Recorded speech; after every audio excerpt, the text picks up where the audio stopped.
عارف الاحساس اللي بيجيلك فجأة وبيحسسك ان انت مش مرتاح وان انت في المكان الغلط او ان انت في الشغل الغلط او انت العلاقة الغلط او مع الشخص الغلط. الاحساس ده مش ضعف، مش تهور منك، الاحساس ده بجد حقيقي، بجد نابع من قلبك. بص بقى من اعماق تفكيرك، مفيش حد بيحس حاجة غلط. ربنا زرع فينا المشاعر عشان ناخد بيها القرارات اللي احنا مترددين فيها. احساسك صح، صدقه بجد، عشان انت مش بتكذب على نفسك. انت محتاج تاخد القرار وتبقى جريء وتمشي وتقول لنفسك كفايه كفايه، ان انا فعلا بقيت حاسس ان انا مستنزف ومرهق وجايب اخري، وان وجودي في المكان ده مش هيصلح حاجه ومش هيغير حاجه، بالعكس هيغيرك انت بس للأسوأ، هيخليك نسخه مطفيه. عشان مصمم ان انت تغير حاجه ما بتتغيرش. احيانا لازم تسحب نفسك كده وتمشي وتقفل الباب وما تفكرش تفتحه تاني، عشان كل ما تفتحه تاني انت اللي بتتوجع، انت اللي بتتوجع. وافتكر ده بجد، وانت اللي بتضيع وقت عشان عمال تدي فرص، او عشان وهمت نفسك ان انا لما اكون هنا هغير الحاجة اللي بتحاول تصلحها بقالك كتير. لو مش بتساعدك ان هي تتغير او تتصلح مش هتتصلح.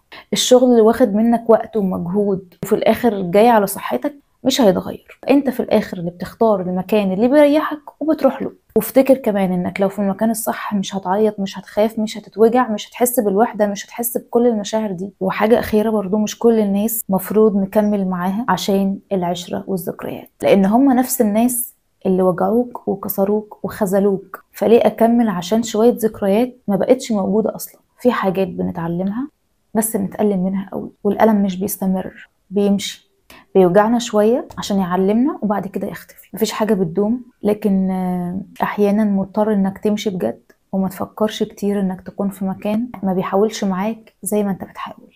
وبس كده، سلام.